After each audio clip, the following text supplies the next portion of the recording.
शहरी में by election हुआ और समाजवादी पार्टी चुनाव हार गई। 9 सीटों पर चुनाव हुआ और समाजवादी पार्टी को 2 सीटें मिली। समाजवादी पार्टी को 7 सीटें। आज मैं कटेरी पे सबसे ज्यादा आज मैं त्रिभुवन दत्त जी के कार्यक्रम में शामिल होने आया, जहां मैं परिवार से मिला। वहीं इनके परिवार को मैं बधाई दे करके और अपने कार्यकर्ताओं से मिल करके जा रहा हूं। कटेरी का चुनाव समाजवादियों का जीता हुआ चुनाव, और आप सब जानते हो, यहाँ कोई पत्रकार ऐसा नहीं है जो इस बात को न जानता हो कि कटेरी की विधानसभा में चुनाव कैसे लड़ा गया है।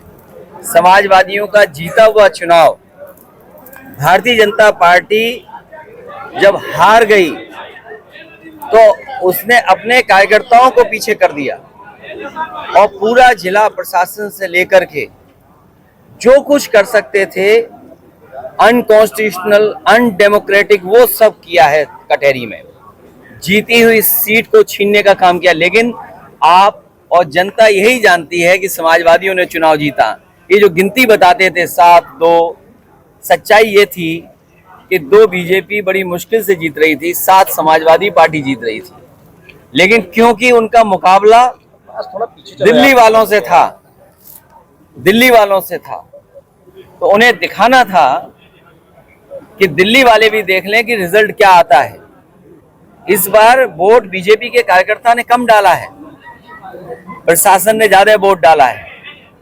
मैं तो कभी मौका मुझे मिलेगा तो ऐसे लोग जिन्होंने लोकतंत्र की परंपराओं को आगे बढ़ाने का काम किया, एक कदम और आगे बढ़ाया। यूं कहूं कि भारतीय जनता पार्टी हमें कोचिंग दे रही है। ये कोचिंग दे रही है कि चुनाव कैसे लड़ा जा रहा है। मैं भारतीय जनता पार्टी का धन्यवाद देता हूं कि आपने जो हम लोगों को कोचिंग दी इस चुनाव में, पूरा प्रशासन आगे करके जितनी भी बेईमानी हो सकती थी की है, और लाभ देने के लिए क्या क्या नहीं किया। सुनने में यहाँ तक आ रहा है कि एनटीपीसी, उनके सीएसआर से स्कूटी दी गई, प्राइवेट जो कंपनियां हैं उनसे दबाव बना करके उनके सीएसआर का इस्तेमाल कर करके सिलाई मशीन दी गई, और प्रधान, बीडीसी, कोटेदारों का क्या हाल हुआ वो आपसे बेहतर कौन जानेगा। संभल मामले को लेकर के आप लोकसभा स्पीकर से जो बात ये रही कि 7-2 बड़ी मुश्किल से बीजेपी जीत रही थी, 7 सीटें समाजवादी पार्टी जीती है, लेकिन प्रशासन ने सर्टिफिकेट किसी और को दिया है। और जो संभल में हुआ है, संभल में हुआ नहीं है, कराया गया है।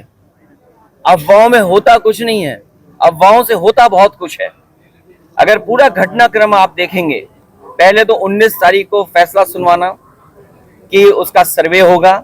जब पहला सर्वे हुआ, किसी भी मुस्लिम पक्ष के लोगों को या संभल के लोगों को किसी को आपत्ति नहीं थी, पूरा सर्वे हुआ। लेकिन पता नहीं क्यों फिर दोबारा सर्वे करने का फैसला लिया गया और दोबारा सर्वे हुआ। अगर दोबारा सर्वे की बात हुई तो कम से कम वहां पे जो जिम्मेदार लोगों से उनसे बातचीत करनी चाहिए थी प्रशासन को, लेकिन बातचीत नहीं की। और फिर जो सर्वे टीम गई थी, क्या उसमें बीजेपी के कार्यकर्ता नहीं गए थे? सच्चाई तो ये है, जो प्रशासन छिपा रहा है, कि जितने लोग उसमें गए थे सर्वे में, पीछे से नारे लगा के जा रहे थे। जो नारे लगाने वाले थे उन पे कितनी कार्रवाई की है? क्या नारे लगाने वालों पे मुकदमे दर्ज हुए? क्या नारे लगाने वाले जो सर्वे टीम के साथ गए थे, क्या बीजेपी के कार्यकर्ता नहीं थे? क्या प्रशासन की आंख बंद है इस बात को लेकर के? और सोचिए, आप पीजीआई में जाइए, नौकरी कहाँ की मिली? राजस्थान के लोगों को। आप लोहिया इंस्टीट्यूट चले जाइए लखनऊ में, वहां पर नौकरी किसको मिली है? राजस्थान के लोगों को। सैफई मेडिकल यूनिवर्सिटी में चले जाओ तो नौकरी किसको मिली है? राजस्थान के लोगों को। और फिर राजस्थान के लोग उनको बैठाया जिन पर प्रश्न लगता है, जो अधिकारी हैं वहां पर। ये क्या वजह है कि राजस्थान के अधिकारी देख रहे हैं सब वहां पर, और बाहर से लाए हुए टेम्परेरी जो एक्सटेंशन पे रह रहे हैं उनसे कानून व्यवस्था संभाली जा रही है। ये गंभीर बात है। मुझे उम्मीद है कि इन सब घटनाओं को सुप्रीम कोर्ट सो मोटो लेकर के देखेगा कि आखिरकार इस तरह की साजिश क्यों रची गई। क्योंकि भारतीय जनता पार्टी को अपनी जो बेईमानी की थी, उन्होंने उस बेईमानी को छिपाना था। कोई दिल्ली का रास्ता इसी तरीके से दिल्ली तक पहुंचा था। कोई इसी तरीके से जहां पर अमन चैन को खत्म कर करके, भाईचारा खत्म कर करके दिल्ली तक पहुंचा था, आज लखनऊ वाले भी उसी रास्ते से दिल्ली पहुंचना चाहते हैं। ये दिल्ली और लखनऊ की लड़ाई है जिसमें जनता पिस रही है। ये लखनऊ और दिल्ली की लड़ाई में जनता पिस रही है। और सच्चाई तो ये है, अब देखते हैं कि राजधर्म कौन अपनाएगा, राजधर्म पर कौन चलेगा। ये हमें और आपको भी देखना है कि राजधर्म का पालन होगा कि नहीं होगा इस बार। आपने कहा संभल जाएंगे। देखिए, उससे पहले जो मैंने बिंदु आपसे उठाए हैं कि जो लोग सर्वे टीम के साथ नारे लगाते हुए गए हैं, अगर पुलिस सीसीटीवी दिखा रही है तो अभी इंटरनेट खुलने दीजिए, न जाने कितने वीडियोस निकलेंगे जिसमें पुलिस के भी ऐसे वीडियोस होंगे। और सच्चाई तो ये है कि जो बोट की लूट हुई थी कुंदरकी में, जो बोट की लूट हुई थी मीरापुर में, जो बोट की लूट हुई आपके कटहरी में, आप में से कितने पत्रकार हो जो ये बात नहीं जानते हो? क्योंकि जानते हुए भी हम चुप है, क्योंकि न जाने कौन सा भार ऐसा है जिसकी वजह से चुप है।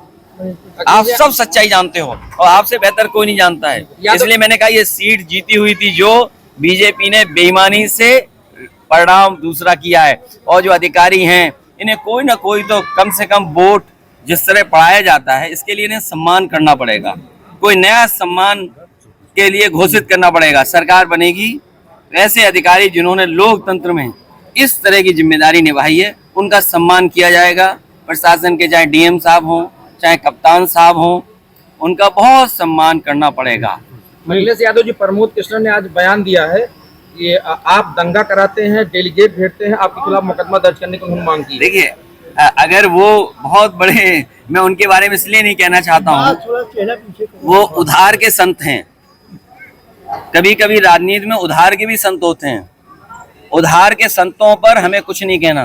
कभी उधारी में कहीं और गए थे, उससे पहले उधारी में कहीं और थे। ये उधारी संतों के बारे में हमें कुछ नहीं कहना है। लेकिन अगर प्रशासन कार्रवाई कर रहा है और सरकार जिस तरीके का रवैया अपना रही है, केवल अपनी नाकामी छिपा रही है। क्योंकि नाकामी इसलिए छिपा रही, उन्होंने बोट में लूट की थी, उस पर चर्चा ना हो। आज हम और आप यहाँ खड़े हैं, एक इमोशन क्या हो सकता है बेहतर?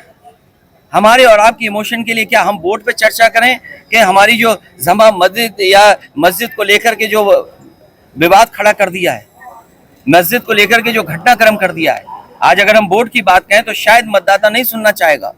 मतदाता सुनना चाहेगा कि क्या हुआ है मस्जिद को लेकर के। ये जानबूझ करके भारतीय जनता पार्टी कर रही, और इतना ही कुछ करना है तो चीन की सीमा पे क्यों नहीं जाते हो आप? हमारा इतना बड़ा कैलाश पर्वत खड़ा है, वहां की चिंता किसी को नहीं, बीजेपी वालों को।